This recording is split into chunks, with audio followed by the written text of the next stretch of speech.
Good afternoon and welcome to the Weekend Wellness Hour show. I'm Dr. Amy Novotny and today our guest is Dr. John Nab. And I met Dr. John Nab a few months ago after hosting Dr. Michelle Robin, who came in to talk to us about the four quadrants of wellness. And Dr. Nab has a very unique background, how he started in healthcare and how has shifted now into leadership training. So I'm very excited to have him on today. Thank you so much for joining us. It's great to be with you, Amy. Thank you. Wonderful. So I'm hoping you can share with us a little bit about your background and kind of how you got into leadership, because it's an important topic that we all need. But I'm curious, why don't you share with us? You bet. I've got a great story, and I'm the oldest of 8 kids, and so leadership was something I think I naturally acquired.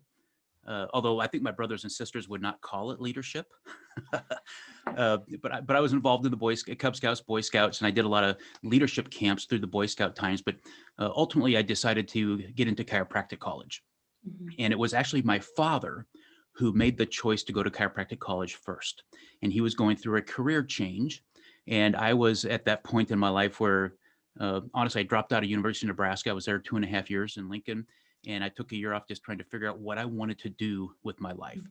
And I didn't know. And with him doing this career change and talking to him about it, I decided, let's do it. And so he and I started chiropractic college together.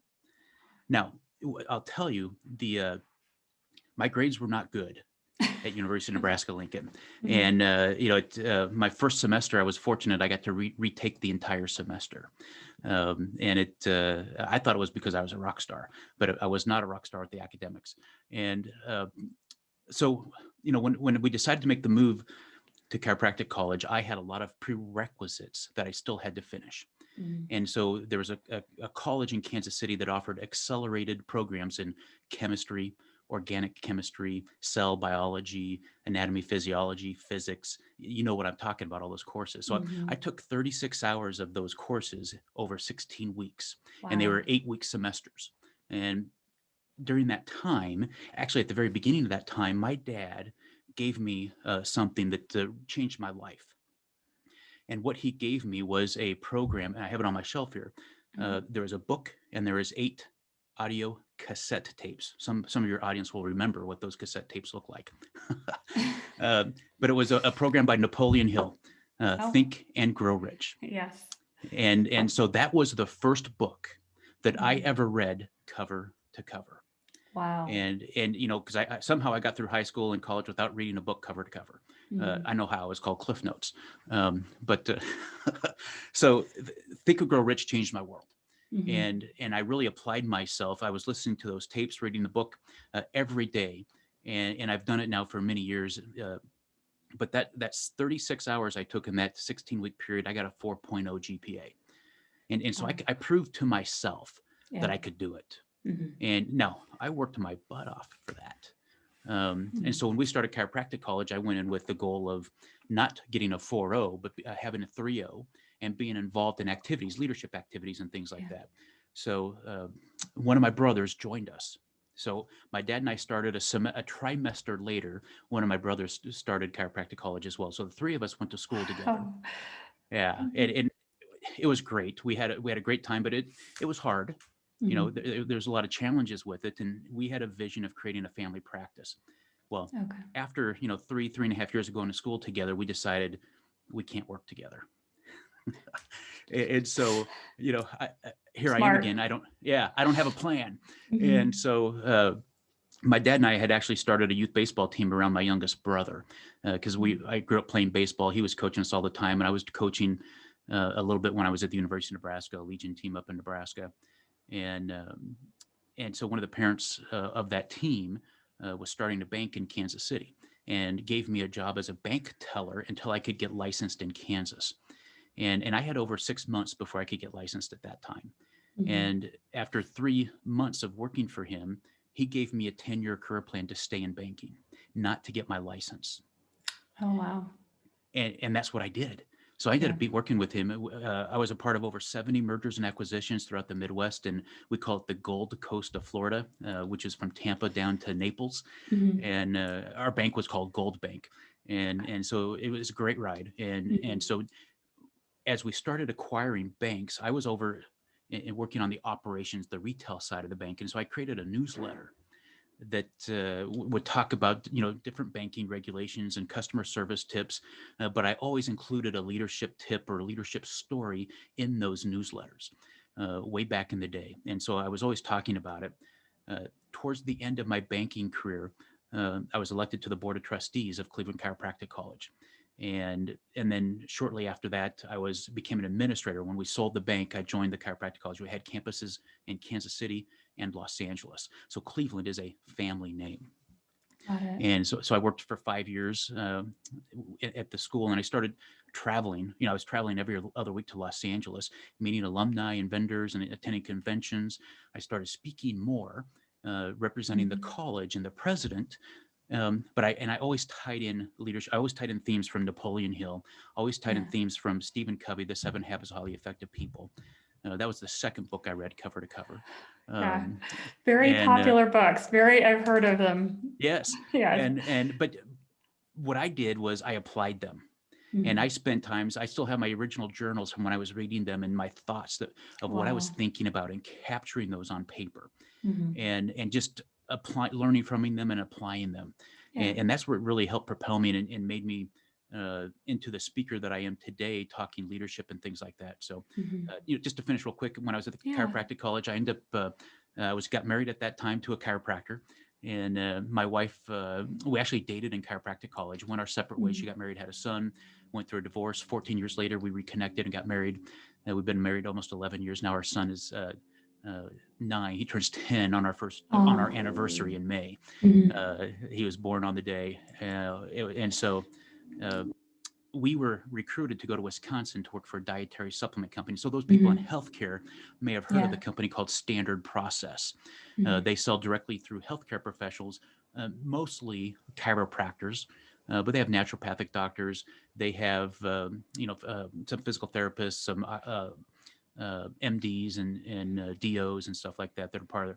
So we worked up there for 6 years. My wife ran the worked in the wellness program because they had a clinic on site for their employees in the plant. And then I traveled the country working with higher education institutions and working with national associations who are interested in whole food nutrition. Nice. I was still speaking, and I started doing more continuing education programs during that time. And my wife started doing continuing education programs. And so we both still serve on a malpractice insurance company's speakers bureau doing continuing education. But that company had a change in ownership, and it resulted in my entire team and a lot of people that were in the holistic part of that company were let go. And so that gave us a chance to come back to Kansas City. And that's when I discovered John Maxwell, who was one of my influencers in leadership, because I have many of his books over the years that I've read. He created a team for independent speaker coaches and trainers. And so I joined that team. I'm now an executive director in that organization. And I have licenses with a lot of his content. I use, tie in my own content, and I just have a lot of fun. So I've kind of transitioned to a business consultant who speaks, trains, and coaches, and focus on the mindset, the productivity, the leadership, and business. Yeah, that's amazing. And I know a few people who are trained with John Maxwell as well. And I'm curious, just in general, if we start to dive into what is a leader? Like, what does that mean to you? Is that something that, John Maxwell's training has you have influences from that and how you define a leader? Like, what is that for you? Well, if you get 10 people together and you ask them all to define a leader, they're all going to have a different answer, right? And I think, the important thing to know is that everybody is a leader. Everybody is having influence on another person. And there was a research that was done that showed that even the most secluded people still will impact and influence 10,000 people a year. So if they're just driving into town to buy groceries, whether or not they use a blinker will influence somebody. How they drive might influence somebody, or how they going up and down the aisle in the grocery store will influence somebody in that time. So I think it's important for people to know that we all influence somebody else or a group of other people. And so leadership is something that we all have. Now, it can be intimidating to be called a leader. Yeah. And a lot of people, based on mindset and things like that, struggle with that. But I truly believe that, self-leadership is the most important thing that we all do, leading Yeah. ourselves. Yeah. And we all do it. A lot of people don't recognize that, but we lead ourselves first. And when Right. you can lead yourself effectively or better, that's when you start to lead other people as well. Yeah. And so, go ahead. And it's true, because when you think of leader, you think of people who have a huge influence or a large audience. We don't really think of ourselves as a leader. So this is good to bring it up, because you're right, we do have an influence in anyone we interact on a daily basis. And so we're emulating, or we'd like to emulate, good traits so that others that are around us also have those good traits. So what are some things that you talk about or think of when you're approaching this subject with someone? Yeah, so it's individual again with Mhm. everybody, and what Yeah. they're looking for an outcome with that. Mhm. And so it's really understanding kind of what is it that they're looking for, and then helping them as they start to go through the process of becoming aware of what they can control and not control. And those things that they can control, they can lead themselves through that process. And so it's one of those things where uh, some people catch on really quickly. A Yeah. lot of people don't. A lot of people, it takes some time. A lot of people have to process that idea of being a leader and really of leading themselves. And so one of the first things I talk about a lot is we call it the law of awareness in the John Maxwell terminology. And that is just, you must know yourself to grow yourself. Mhm. And Makes so sense. yeah, that's a great place to start, I think, with this whole Mhm. conversation about the self leadership and everything. And so it starts with really assessing where you are now. And, one of the things with mindset is we love to compare ourselves to other people. Mhm. And that is one of the worst things we can do Yeah. for our mindset and for our leadership. And because we don't know their experiences, we don't know what we've been through, but all of a sudden, because we see them in the limelight, or we see them leading a group of people or leading a church or a business, a lot of times we tend to put them on a pedestal. Mhm. And we all know leaders that we've all put on pedestals that have been knocked off that pedestal Yeah. with choices that they've made over time.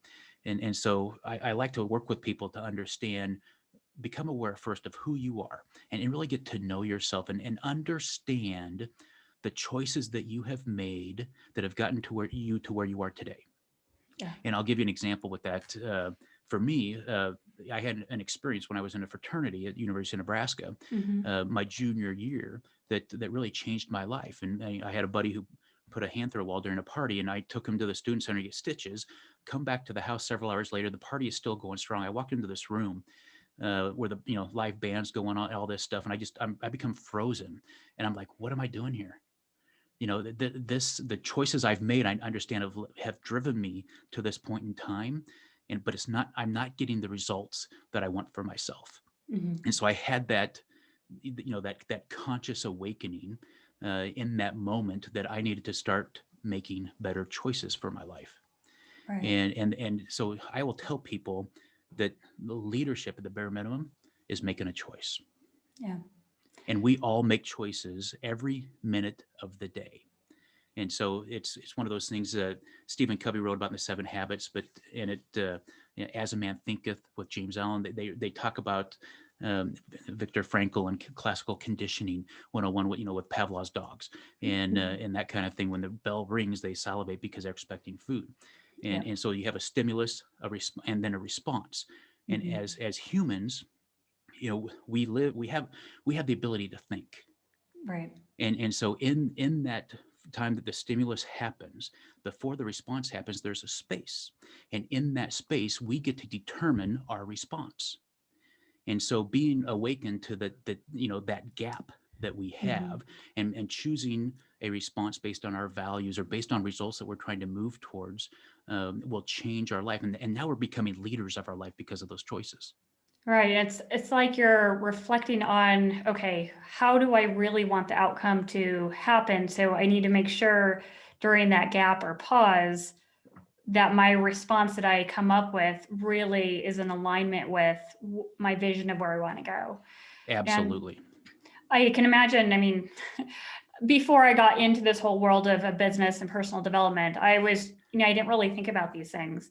And it's not until you get exposed to this type of thinking that you realize that you have more power over your life, over your mind, over your future. But for a lot of people, we're not taught this growing up. And I Mhm. wish we were, because I think it would help kids, in their teenage years or college years to really shift and learn about how their mindset really affects them. And like you're saying, help them become a leader of their own self and their choices. It's so critical. And you're Mhm. right, it's lacking, in our education and training, as growing up in the school systems, and even our parents, they did the Mhm. best that they could do Yeah. with that. But we keep learning so much more about value-based decision making and Mhm. identifying values. And there's so many good programs out there now to help people identify their values and help kids learn about values and Yeah. understand. And then when you're talking about a value, you can talk about a scenario with a kid is, are they making choices based on that value or not? Mhm. And now we start to awaken the intelligent mind and the Yeah. conscious mind, so they start to see and recognize those opportunities that they have. Yeah. That's fascinating. And with this, it sounds like mindset is so critical to all of this. And how much do you see people change their mindset as they're trying to become a leader of themselves and in their personal life? It's critical. And if they're going to make changes, it starts with their mindset. Yeah. And if they can't make those mindset changes, then they're going to keep getting the same results they've been generating in the past. Right. And so one of the things we do to help them kind of understand that is to uh, and a mentor of mine was a retired Mhm. brigadier general. Her name is Rebecca Halstead. Everybody should look her up. She's just fascinating. She was in the second class of women who graduated from West Point, Neat. and she is the first woman to command troops in war for the United States Army Wow. in Iraq. And so Hotel Thayer there has a room dedicated after her. She's part of the Hotel Thayer Leadership Development Group. She was a mentor of mine for over 5 years when I was in corporate America, and we were working on a military project for a company that I was working for. And one of the things Becky did, she wrote a book called "The First Person You Must Lead Is You." Oh. And her company's called Steadfast Leadership. One of the things she did with me, and she does this in a lot of her presentations, she talks about understanding your leadership DNA. And so what she takes you through an exercise where you can kind of create like a vision board of all the experiences you've had in your life, Mhm. and put pictures of those, on your board or on a PowerPoint slide. And because all of those experiences helped form who you are today as a leader. And so, but now Mhm. you're becoming aware of them and you're actually thinking through, what did I learn in that experience? Mhm. And how is that helping shape me and my mindset today because of what I went through? So another Yeah. thing that, and I love that, when I speak, I have a PowerPoint slide with Mhm. pictures of my family when I was a kid. I did a medical mission trip to China, my wife and I, many years ago, and I have a picture of that because that was very formative on our mindset and things that were going on. Different times that I spoke, companies I worked for. Um, that whole process really wakes you up. Another thing you could, to help you get into the right mindset is, um, and we do this through the John Maxwell team, is we look at our life by Mhm. decades. So, the first decade of life, 0 to 10, what were some of the things that we remembered that happened to us? Mhm. And then from 10 to 20, what were some of those formative events that happened? And as you start writing them down, thinking about them, you can start Yeah. creating a story about, what you learned and how you now apply that to yourself. And now you're creating stories that really generate some excitement in yourself because you realize I do have some experiences. I do have some wisdom from things that have Yeah. happened to me in the past, and Mhm. and so I love doing that exercise because it really awakens people to understand that they can really empower themselves as a leader because they've been through some experiences that they've had to grit it out, Yeah. or they've had to persevere really hard, and they don't recognize that because it's so close to them. They don't recognize that that story could have an impact and influence other people because they probably did the same thing. Yeah. I totally agree because sometimes we're so forward focused on, Mhm. okay, where are we going next? What are we doing next? Where can we get the next pleasure or comfort? We don't really always take that time to reflect and say, okay, what did happen to me? How did I learn from it? And how is it setting me up for the decisions I make now? So, and set up me up for the mindset I have now too. So I can completely understand that. Yeah. So, understanding where you've come from is great, but Mhm. I would tell you, don't spend a lot of time there. Yeah. And it's easy to get caught up in things of our past Mhm. and be thinking through them. But the reality is, if we're going to grow into the future, we have to start focusing our mindset and our choices on things that are going to help us grow. Right. And this is where we call it intention. The law of Mhm. intention comes into play because uh, the growth doesn't just happen. Mhm. You have to be intentional about it. And, Yeah. and in the John Maxwell team, we talk about, everything that you want in your life, everything that is worthwhile for you is uphill. Yeah. It's uphill. So you're going to be going uphill. And if you're not intentionally working to grow and focusing on your mindset and the choices that you're making, you're actually coasting or going backwards. Yeah. And so that's one of the things that we always like to talk about with people is we have to have the intention to grow, but then behind that intention comes action. So when you make the choice, you have to have the mindset that now I'm going to do it. Right. And there's a funny story that Uh-huh. that we heard about. There's 5 frogs sitting on a branch. 4 of them decide to jump off. How many are left? 5. Just because 4 decided to do it doesn't mean that they did it.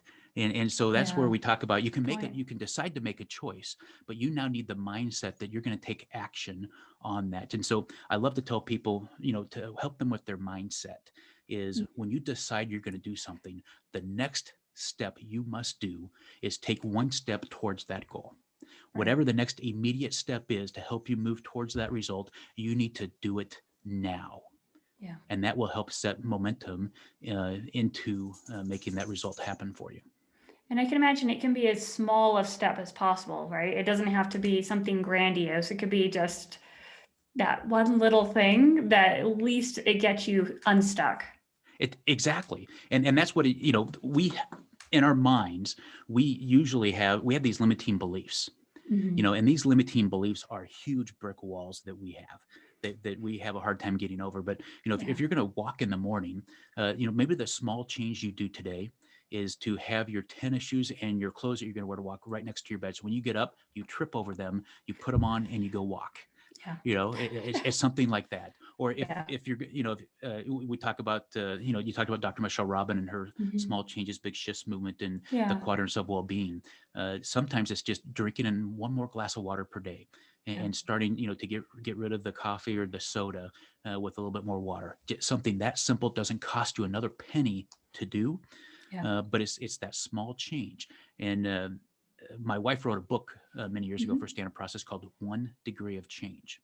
Oh, neat. And so it's those small steps. And I've heard many stories about the airplane pilot who takes off from New York flying to Los Angeles, and when they take off, if they're off by 1 degree, when they're not going to end up in LA, they're going to end up in Portland, Oregon, or something like that. So it's important, those small little steps that you can control. Do them, and do them now. Yeah. And I totally agree with that. And one of the things that I have found that's very helpful, if we kind of dive into personal development too, is there are a lot of resources out there. Sometimes people don't even know where to get started, and they may not be ready for a full-on coach yet, but they're ready for maybe just some little podcast or a YouTube video. And so that's often how we can ease ourselves into a new change in our life by just saying, okay, I'm going to listen to something for 15 minutes, maybe once a day, and while I'm go for a walk, just to Hmm. help introduce you into something, because that also, I cover a lot about the nervous system and how our nervous system needs gradual changes. If you do something too much, there's going to be too much resistance pushing back at you. So something like this, I can imagine personal development, getting people involved in that, whether it's a book or a podcast. Is that, is that a strategy that you've used to help people ease into your programs? Absolutely.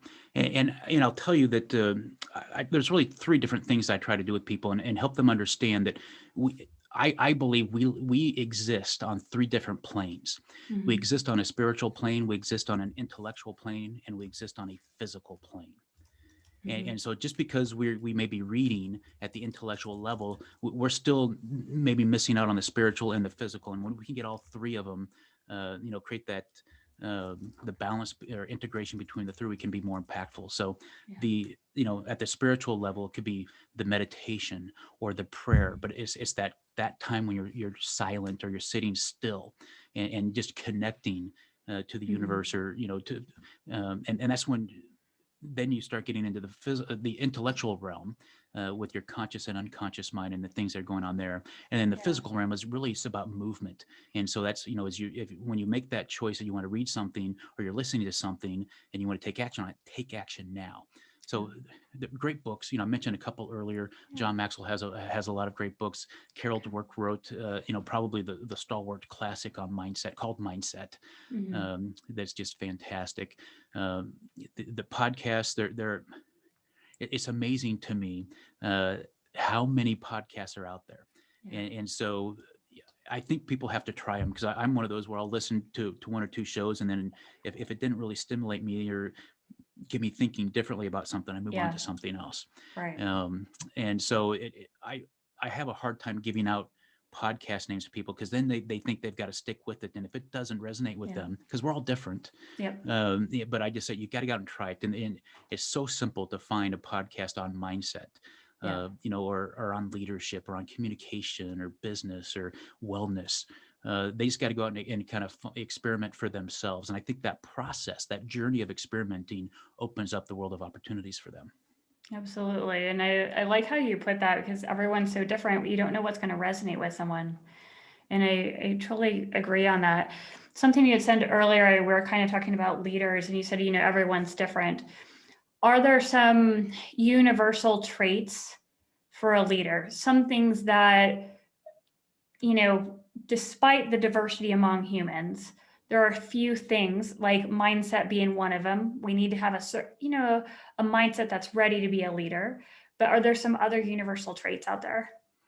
Yeah, there is. And John Mm-hmm. Maxwell wrote a book called The 21 Indisputable Characteristics of a Leader. Mm-hmm. And on my YouTube page, I've taken those 21 characteristics and gave 3 action steps that you can do behind each one to help increase it or bring it into your awareness. For me, I start with um, there's so many different places to start, but I like Yeah. courage first Mm-hmm. because as a leader, I think courage is one of those things you have to be willing to take the first step. You have to be willing to Yeah. do it now. And if you don't have the courage to do something, then you're never going to know what the outcome is going to be. So Yeah. courage for me is one of the something that everybody needs to have. Um, then you always hear about character, and some of those kind of traits that with people. Um, I think as a leader, um, the the ability to connect with people. Yeah. So yes, we all lead our lives, but if you really want to be a leader in your business or in your church or in your clinic or amongst your group of fellow hikers or anything like that, you really have to be able to connect with Mm-hmm. other people. And so some people will call that empathy. Yeah. And so it's to me that the best leaders are the people who lead a team, and when the team gets the result, they say we did it. Yeah. Yeah. And the leader is not mentioned because it was a team effort, and that's what I really Mm-hmm. like about the whole leadership piece. The leaders who do it right are Yeah. not doing it for the recognition. So there's the character. There's a lot of values that play into it. We hear about servanthood. We hear about consistency. And I will tell you, consistency is something that so important. And we Yes. talk about mindset and Mm-hmm. every day doing some simple small things every single day can change your mindset, can change your leadership, can change your ability to influence other people.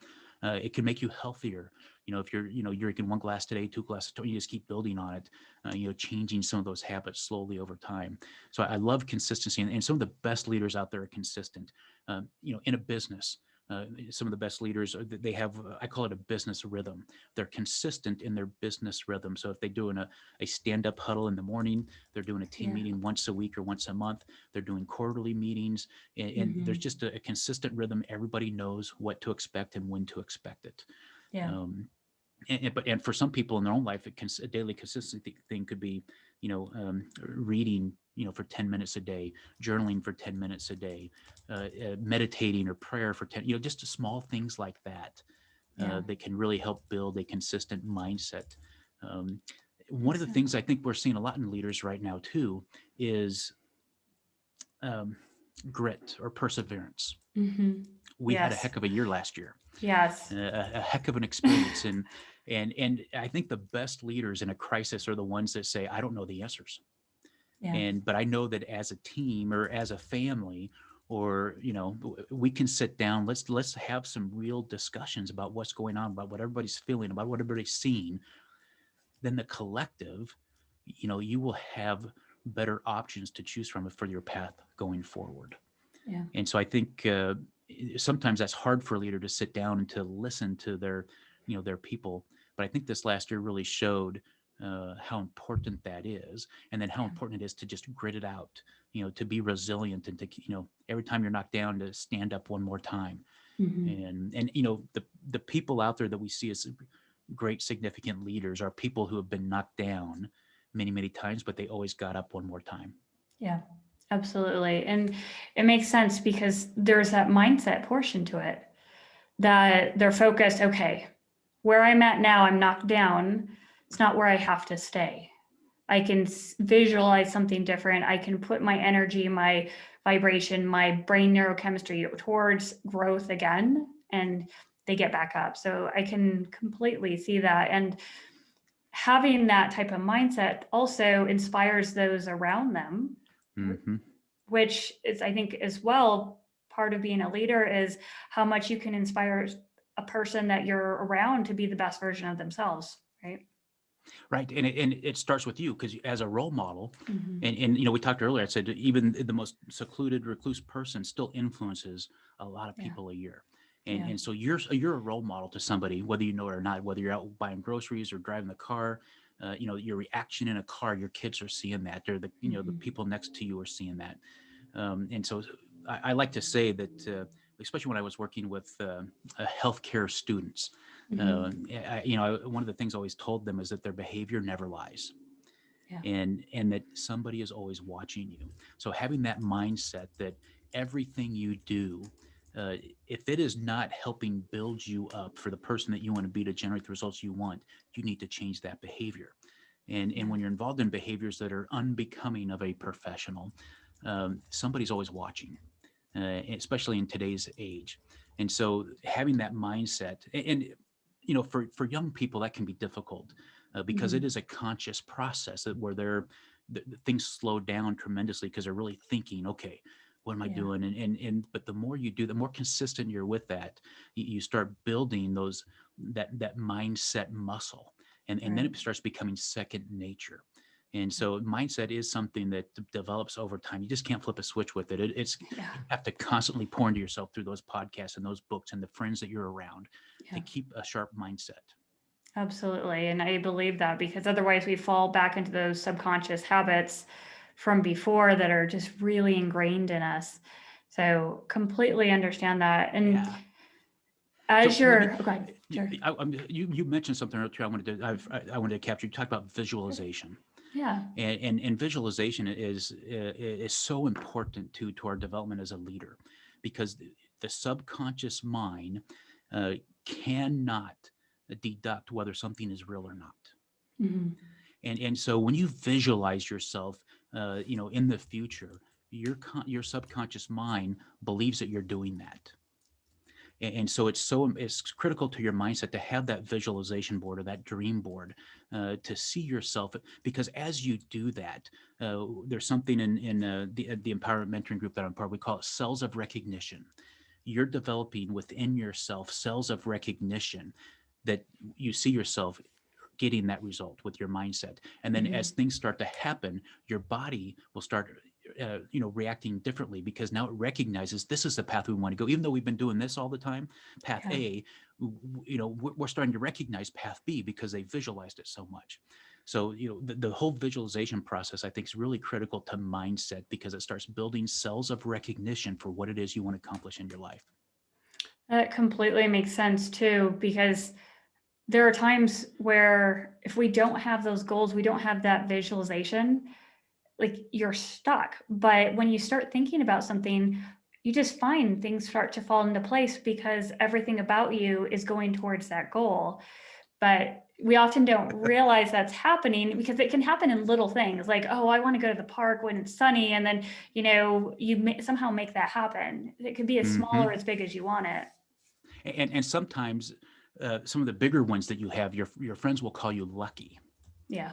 And I'll tell you, luck had nothing to do with it. It was Yeah. you had the cells of recognition. You've been preparing for that opportunity for a very long period of time. And when the opportunity presented itself, you were able to react quicker than anybody else. Makes And you sense. created your own luck as a result of that. Yeah, that makes so much sense. So as we're talking about some of these characteristics of being a leader, are there any specific that would apply more for a business role or a career role versus personal? No. Okay. I truly believe that there is no difference. The values, the characteristics are the same for any leader out there. What is different is the action that you take as a result of them. And so that's where the next do it now step, I think, is so critical for this. Yeah. And business owners too usually have they do have a bigger horizon in front of them, because they're not only concerned about them or their family, they've got people in their families also that are in that horizon view that they have. And so there's the impact can be a little bit heavier sometimes with that for a business leader, and can wear on them a little bit more. But when it comes to the characteristics of leadership, I really believe that it's the same for an individual or for a business leader. If your character at home is the same as character at work, and we love to joke about ethics, and John Maxwell jokes about he was asked to write a book on business ethics, and he couldn't do it, because he said ethics are ethics. There's no such thing as business ethics. Either you're an ethical person or you're not an ethical person. It doesn't matter whether you're at home making that choice or at business. It is still an ethical issue. That having that mindset, and when you have that mindset, with those characteristics, you become an authentic person, and people start recognizing that you walk your talk. Yeah. And whether you are a church leader, or you're a leader of homeschool moms, or a pastor at a church, or you're, because of the choices you make, because of the characteristics you show in the actions and the choices that you make, you become authentic, and people really resonate to people who can just be themselves. And so that's what I love about a leader is be yourself. You don't have to be somebody else. And if you are yourself, people will follow you. Yeah. Yeah. It's that integrity and that consistency, reliability. We gravitate towards that because there's a certain amount of trust that's built up when you show up in a consistent manner. And I completely agree with that, because I've been around people where I can't rely on them, that they change too quickly, or something's always shifting, and it affects me, although I shouldn't let it, but it still affects my interaction with that person because I can't rely on that person. And so to me, someone who is consistent and has that integrity, to me, I look up to them more as a leader, or, I'm more willing to have that relationship with them and follow through with them. So I understand that. It's you hit the nail on the head. Showing up, and I don't know. We've heard different percentages. They say showing up is 75%, 80%, 90% of winning the game or winning the opportunity. And there's a lot of truth to that. In the Wellness Consortium that I work with Dr. Michelle Robin on, we have what we call the 5 habits of LTR. It's the 5 habits to build lifetime relationships. Habit number 1 is show up. And even if you're having a bad day, show up, because the opportunities, the connections that will present themselves just by you being there. Doesn't mean you have to participate full out, if you're not up to, but if you show up, the chances increase dramatically, exponentially, of Yeah. something good happening for you because you're Mhm. there. Yeah. Completely. I completely agree with that. So when you're working with the Wellness Consortium, are you training them in leadership skills? Are you kind of the leader for it? What's your role with the consortium? And so I lead the Wellness Consortium for Dr. Michelle Robbins. So I'm the Mhm. leader. I'll tell you a little bit about it. We have 3 pillars that we exist on. Dr. Michelle Robbins started this about 7 years ago, is to bring like-minded, whole person, well-being practitioners, advocates, vendors together, and Mhm. where they could have a safe place to share ideas and to build a referral partner network and things like that. So based on that connection piece, we created 3 pillars: connect, support, and build. So connect is about building, growing, starting your referral partner network within inside this wellness consortium. So it's like-minded people, whole Yeah. person well-being advocates, practitioners. Some are licensed, some are not. But they also understand the quadrants of well-being that you mentioned earlier, that Dr. Michelle's talked about on this program before. Mhm. The second pillar is support. So now that we have a connection with people, now we want to support them. So that could be when they write a blog post, we're out commenting on their blog post, we're sharing their blog post, we're liking their Facebook pages and liking pictures and supporting them on social media and Mhm. supporting them with their events that they're doing, bringing our friends to their events to support them. And Yeah. there's even some content and programs that Dr. Michelle's built that are great supportive pieces as well. For our Wellness Consortium members. The Mhm. third one is one that we've really put a lot of emphasis into beginning in February this year, and that is build. And we've decided that we really want to help these people, these whole person wellness, well-being advocates, practitioners. We want to help them build their businesses. Yeah. And one of our members last fall, as we were talking about this idea, she had a business coach who preaches to her every time they meet that the more money you make, the healthier the world becomes. And so we've adopted that as kind of our build motto. And so we are Mhm. bringing not just leadership training. I did a half-day workshop beginning of the year on purpose, vision, and goals to help them, reconnect to their purpose and define that vision and create some goals for the first 6 months of this year. Mhm. Um, a lot of that was mindset type of pieces. But right now we're in the middle of understanding how to work a pipeline. So Mhm. from having that networking connection to the lead generation, the content creation, the follow up, and then closing the deal. At the end, we have a lot of training we've built around that. So yes, we are doing leadership training, but we're also doing very specific things with sales training, communication training, and Mhm. everything and anything that we can to help our members build that business. That's amazing. That's wonderful. And it's great to hear how you're doing this and helping other practitioners who are going to have that greater impact on more people. So, right now in your world, as you're busy helping the Wellness Consortium, do you also work with people one on one? I do. Mhm. I love the one-on-one interaction with people, and quite frankly, it's become so easy to Yeah. connect with people over this experience that we're having right Mhm. now. Yeah. And I know a lot of people are zoomed out, but I've I've done 8-hour workshops over Zoom, Wow. and I've learned through technology and some other technology that I use to help do some interactive programming over Zoom Mhm. so that the people don't get Zoomed fatigue Yeah. that quickly. So I love working with individuals, and I love working with groups of people. I want to add value in any Yeah. way that I can add value. I'm here to do that. Oh, that's wonderful. And as we wrap up here, how can people get a hold of you if they want to reach out to you, work with you, have you come speak? You bet. I have a Facebook page, Mhm. Dr. John C. Nab on Facebook. I'm on LinkedIn and have a robust LinkedIn place as well with Dr. John C. Nab on Okay. LinkedIn. And I just started a YouTube page at the beginning of the year Oh. and creating a lot of videos. Mhm. My goal is to get into some live streaming. Yeah. But we're in the process of probably selling our home, and so that's kind of taken Mhm. uh, some of my focus Yeah. from that. But I did last year on my Facebook page when COVID struck. I did uh, 4 months of a daily Facebook Live Okay. and taking leadership traits and things. So if people would go to my Facebook page and they go to media and they go into the videos, there's playlists Oh, where I nice. talk about the characteristics of leadership. I talk about leading in a crisis. I talk Okay. about how to be a real leader, relationships, equipping people, attitude, and leading them. So there's a Yeah. lot of great content on those, and those are great, easy ways to connect with me. Okay. I will definitely include that so people can reach out to you. Really appreciate your time here with us today. Any last minute tips that you want to give to people or last minute thought that we didn't cover? Yeah, but my favorite quote is from Robert Mhm. Louis Stevenson, and he said, and I use this in every time that I speak. He said, "Do not judge each day by the harvest you reap, but by the seeds that you plant."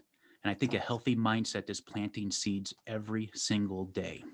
Yeah, absolutely. Well said. And thank you so much again for your time on Saturday in the middle of your work and move and all that. So really appreciate your time. Thank you again.